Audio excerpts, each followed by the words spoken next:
And then there is cannabis and LSD, which are similar. LSD is of course stronger, which are a little special in the way that they work. They don't stimulate the solar chakras like alcohol, cocaine. They stimulate the lunar chakras, the second, the fourth, and the sixth chakra. That means that if you are using it while having a lot of fun with friends on a party and having some nice sweets and having some nice drinks and in that kind of atmosphere, then your second chakra, your enjoyment chakra, you could say, will be strengthened by it. So it will make it more fun. Now, that is not such an issue in itself. Only fun also requires energy, so if you spend more energy in fun, you got to be able to have it. If then the next day you're not up to work, then the little problem is there with your other desire of artha, of wealth.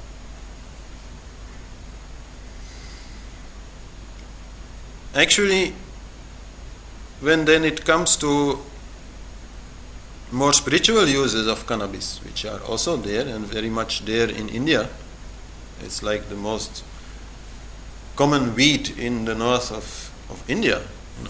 It's like ferns in the forest. So it's very basic.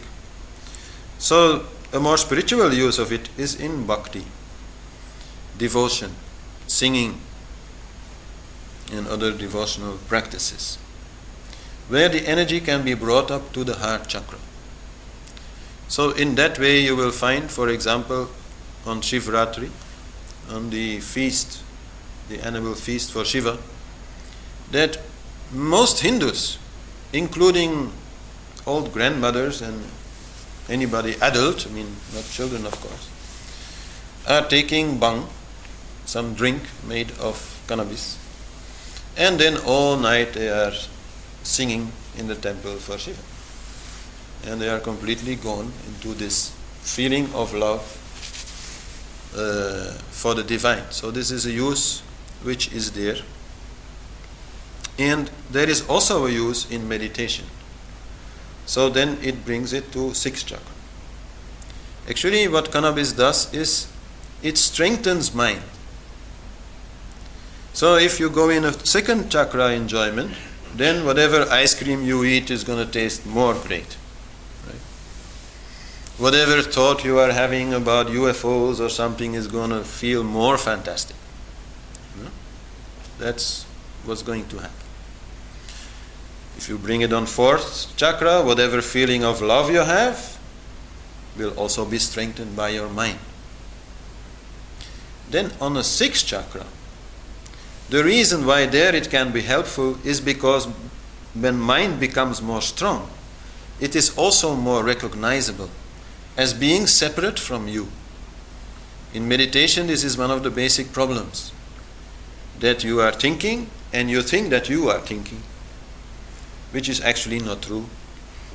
Thinking happens, you are watching it. To develop the witness consciousness is more easy when using cannabis if you have mind control. If you already have a lot of experience with meditation. If you don't have a lot of experience with meditation, then trying to meditate after smoking cannabis is a waste of time. Because your mind will be more strong than usual. In smoking cannabis, you can be very focused on something, yes. Your mind is very strong, you can be very focused on something, but 2 seconds later you are focused on something else, very strongly. And then again on something else, and then again on something else. For meditation, this is not very practical. In meditation, you have to be focused on one thing.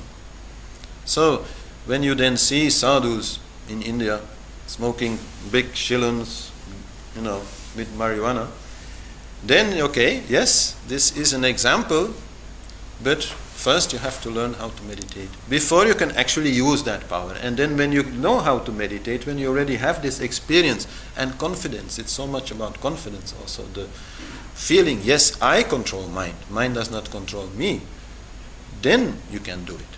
And then it will actually be more easy to push mind away, to see mind as separate from you, completely ignore it and completely turn inside, yes? But if you are able to meditate and to visualize your own thoughts and things like that, then why would you feel the desire to smoke something else, to enforce it? You don't need to. I'm not saying you need it. Let me not be wrongly understood there. I'm not saying you need it. I'm just saying it is used, and to meditate truly means to entirely stop thought. To be able to witness your thoughts is a beginning stage. To entirely stop thoughts on a long period of time is meditation. In that process, it may be helpful.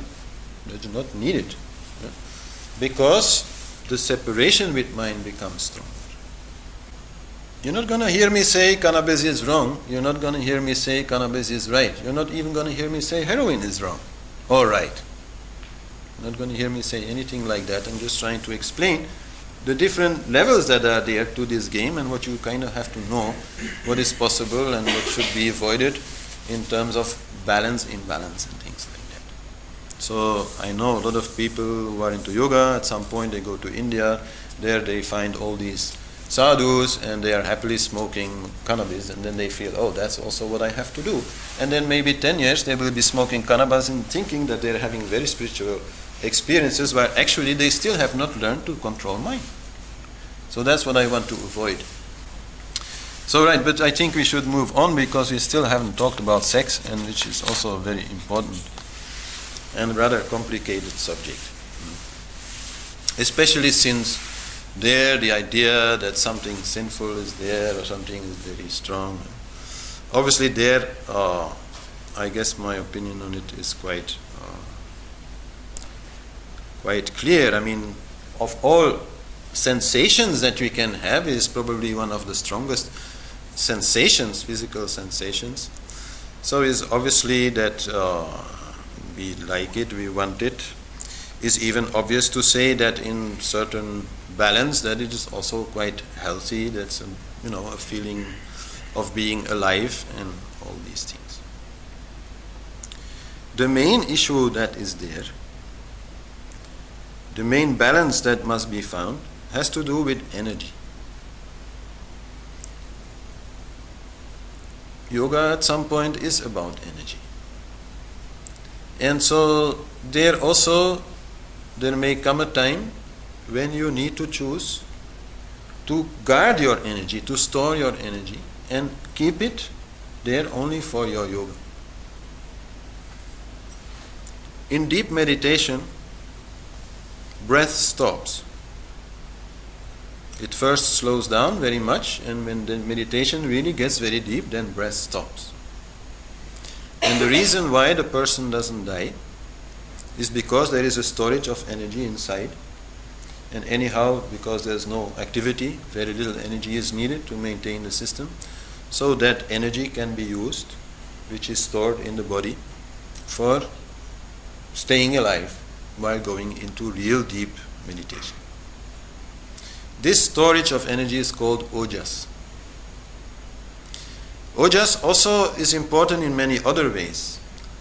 Ojas is the main healing capacity in your body. So for your health, ojas also is very important. Now, the thing to know is that first, because sexuality is maybe the most strong sensual sensation, it consumes quite a lot of energy, generally speaking. So already in there we have to be a little bit careful. And in there also, like I was saying before, if you really want to meditate several hours a day, then it's going to be more easy to turn inside if you're not so much focused outside. And well, if you are having sex, then obviously you're also focused quite outside, so then it's not such a good idea. No? But there is more. There is more. If really you want to go into deep meditation and be, successful there in finding a real good connection to the inside, then sexual abstinence is advisable. Sexual abstinence, meaning that you don't have sex, neither with anybody else or with yourself, that you just don't go there in that energy, that for a while you stop there. That is technical, because otherwise your ojas will go to waste. And there, of course, there is a difference. For example, when it comes to age, when we are in puberty, then that energy is the strongest. The ojas is at that moment at its peak. The older you become, the less the ojas gets. So you have to be a little bit more careful in conserving your energy. So in this way, there's no way to say, oh, you can only have sex once a week or twice a week or once every month or something like that. Because it all depends. It depends on your health. It depends on whatever you are doing. It depends on how you are feeling. But quite clearly, for developing deep meditation, it is a requirement, and this is also found in the way that in ancient Hindu view, life is organized in 4 stages. And the first stage is called brahmacharya. It is the stage from the child till, let's say, 25 years old. Actually, in that stage, brahmacharya also means there's no sex. Because this is where learning happens, and this is where growing happens. The body grows, the person grows, the energy is then used to produce, let's say, the best possible crop. And also the energy is used to already there learn deep meditation.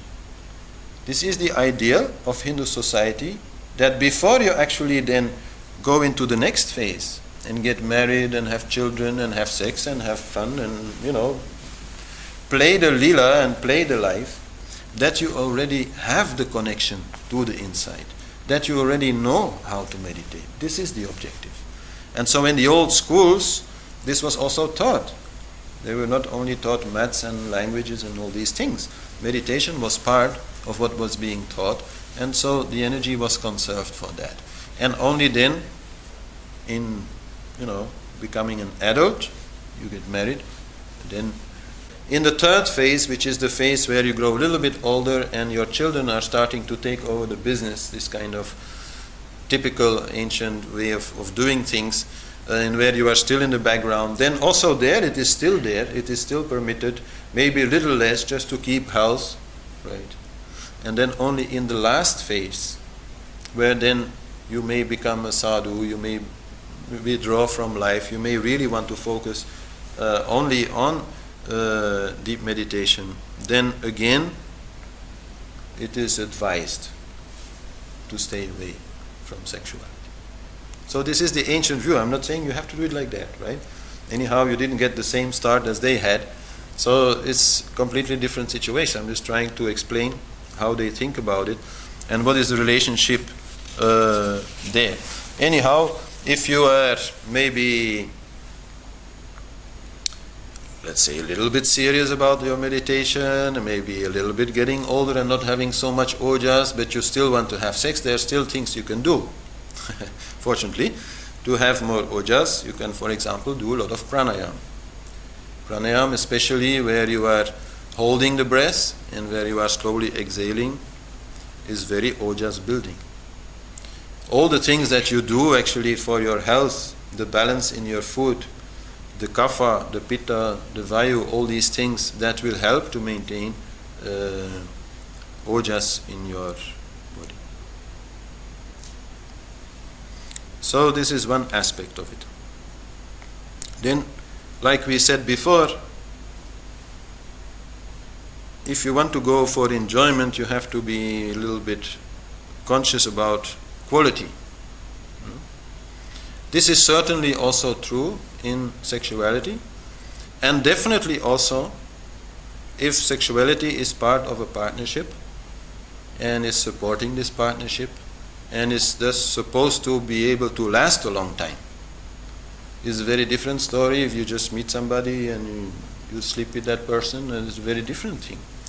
But if you want to have a long-term sexual relationship with somebody, then it's good to go for quality. And what do I mean with that? Well,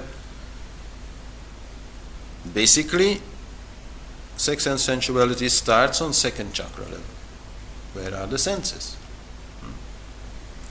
So that is really quite fantastic. And if we know a little bit second chakra, then we know it's a lot about mind, so it's a lot about variety and a lot about fantasy and about games and lightness and romance, and all these things are actually very good ways to make it last, to make it entertaining, to make it fun. But if it's only staying on that level, if it's only on a second chakra level, then it is said, then it will not last a very long time. Because if it only stays on the level of mind, at some point mind will get bored.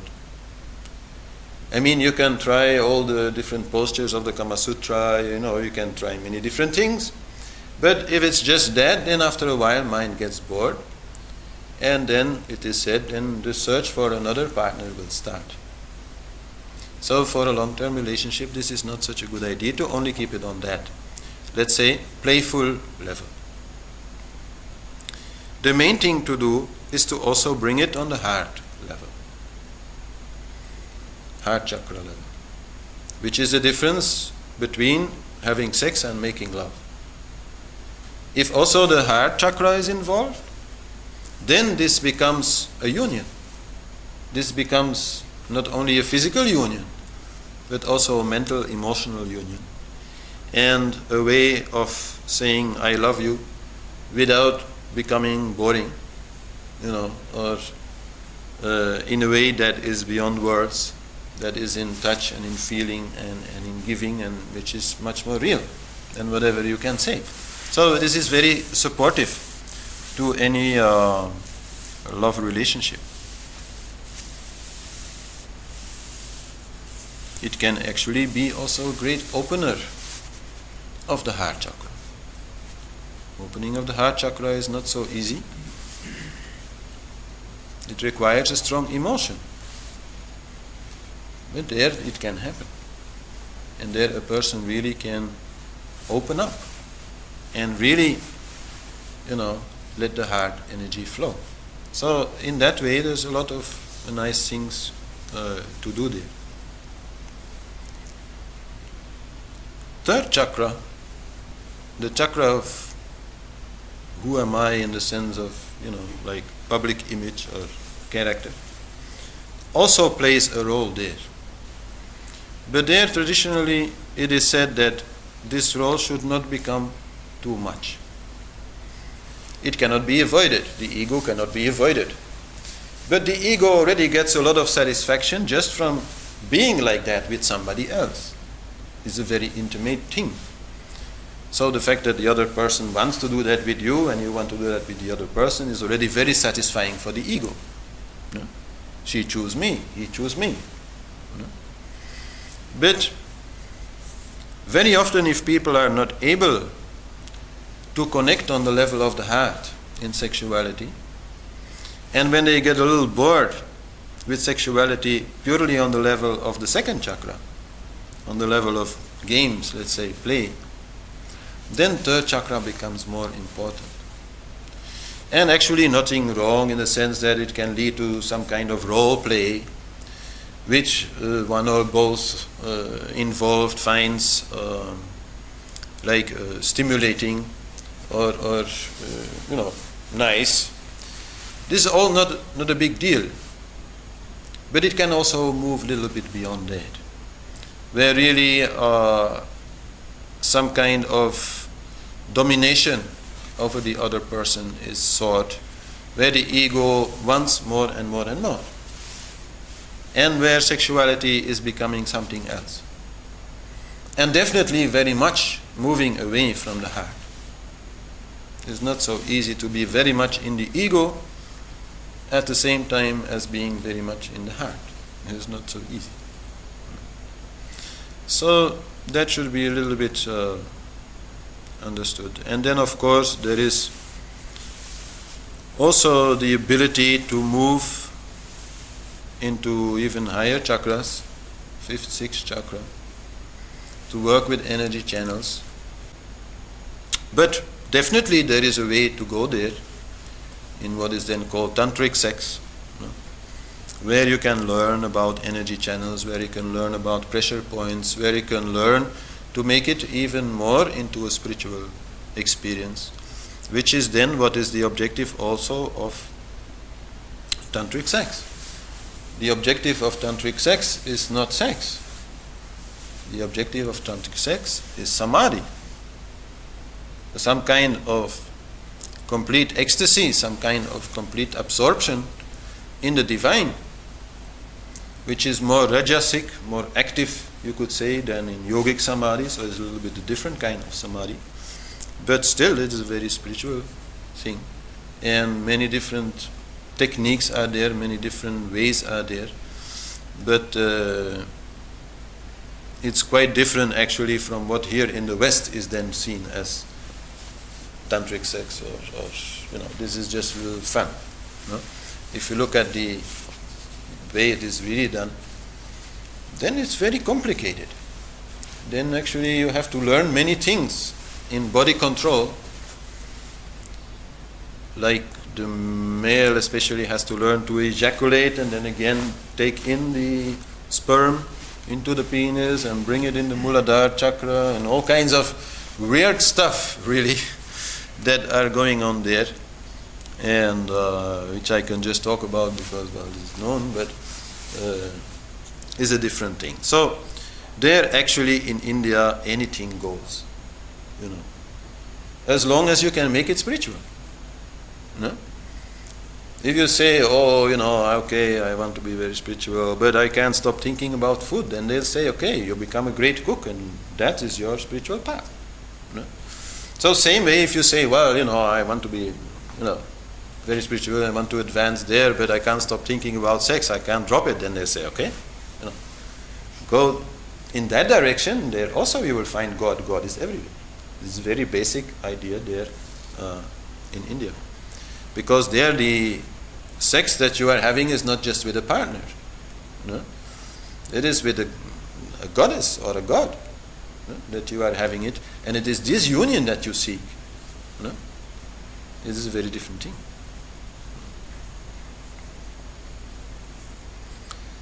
Then the last thing I need to say about it also regards masturbation, because we have a culture where this is quite present, and we should also a little bit understand it better.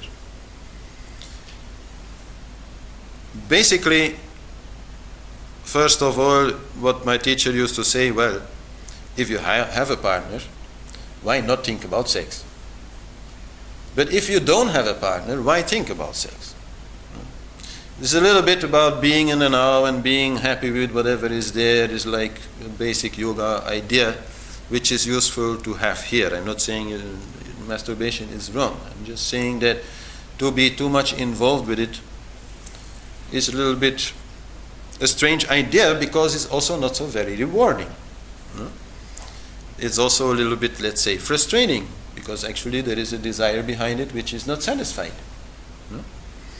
And especially if this desire is more than a purely physical desire, if it is truly a desire for union on a heart level, for connection, for a partnership, and so on. So if you have an unfulfilled desire of another kind, then you will easily understand that it's maybe not a good idea to think about it all the time, or to be involved with it all the time. So also here is maybe not such a good idea. And especially since then sexuality may also change. As I said in the beginning, it's a very complex thing. What excites us? What does not excite us? This is very complicated. But this is not something fixed. This is something which also develops, which also grows, which also is influenced by whatever is happening to us, and by whatever we are doing with it, and whatever we are imagining that we are doing with it. And in masturbation there is a lot of imagination. So there, for example, the possibility that the imagination goes more in third chakra ideas on sexuality is very obvious. Because there is no partner. No? Because anyhow you are free there to do whatever you do, it's only fantasy. But so in that way you can become more, let's say, attached to third chakra kind of games in sexuality than you originally were. Especially if you are also letting yourself be inspired, let's say, by the porn industry, whose main objective is to make money, not to make anybody happy, and for whom this is very interesting if you are not really having a very satisfying sexuality. And this is of course precisely what will happen. If you are too much going into third chakra kind of sexuality and developing that kind of tendency or let's say taste inside yourself, then having a normal sexual relationship with a partner will become more difficult. I'm not saying it is not possible, but it will become more difficult to connect on the heart level. If you are very much into the ego, then it's very difficult to connect on the heart level. So I'm not saying anything about this is wrong, that is wrong, this is right, nothing like that. I'm just saying that one should be a little bit careful about what you are developing inside yourself, how your taste is developing, because this is not so easy to change. These are neural patterns, these are certain triggers that you are creating inside yourself. So anyway, this in general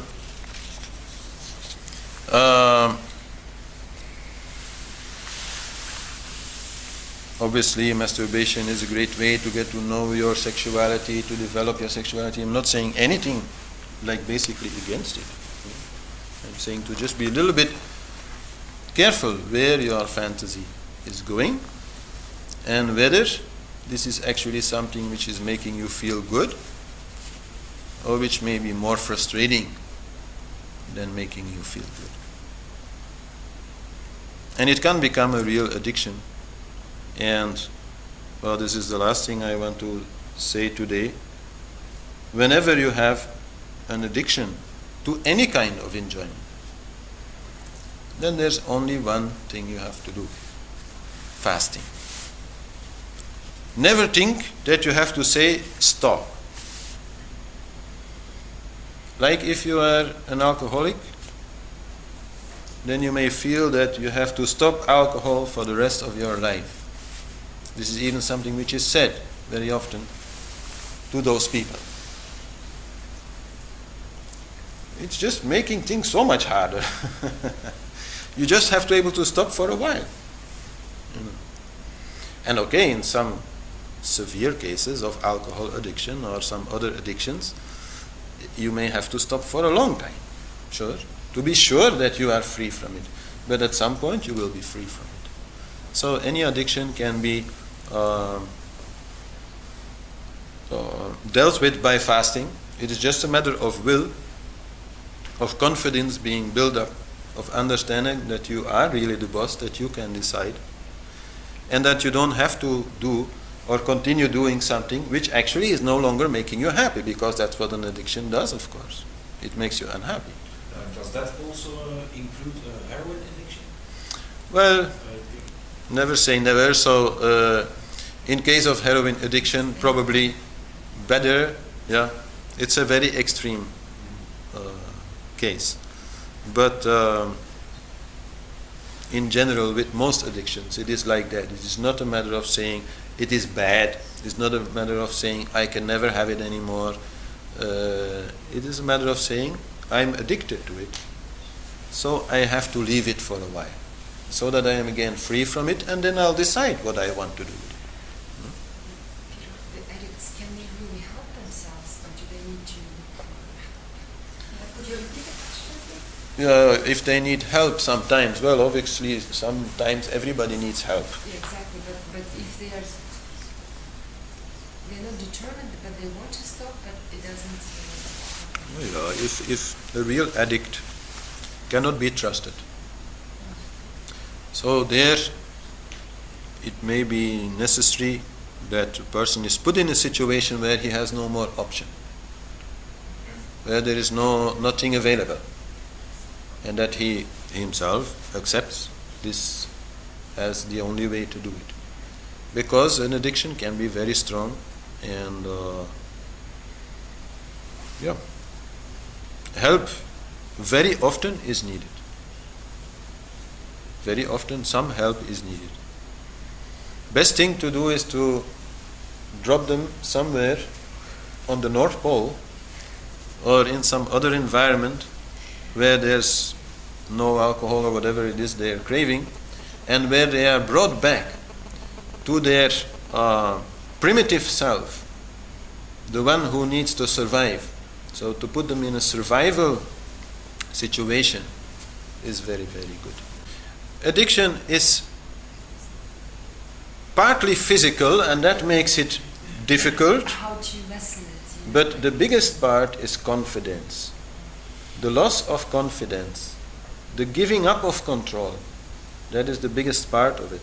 So if somehow or other that control is brought back, then whatever physical attachment there is there can be dealt with. But that is of course not so easy sometimes. Like a real alcoholic, if he stops drinking, will have a lot of pain.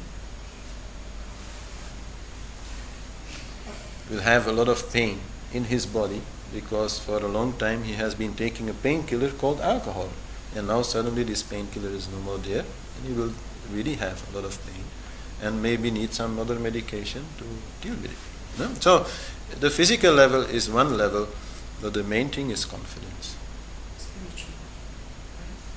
Well, not all of them are ready to go on a spiritual level. It's a matter of building confidence, of understanding, okay, it is largely because I thought that I was addicted that I was addicted. The moment you understand that, then you're already 1 foot out of it. Then to bring also the other foot a little more difficult, but a little more time taking. But to understand that is the basic. Anyhow, so it is important to be free. In that we, are in a culture where freedom is, written very high in the sky, where we are feeling that everybody should be free. And so everybody should be free, but to be addicted is not to be free. And that is the main thing when it comes to any kind of enjoyment. That you always test yourself that you are not too much attached to this enjoyment. That you can have it, but that you can also leave it. This is the main thing. And then when it comes to yoga, only in a very specific way, at a specific time when you really want to learn deep meditation, then yes, I suggest not to enjoy the senses too much. That is all. There is no further relationship or contradiction between them.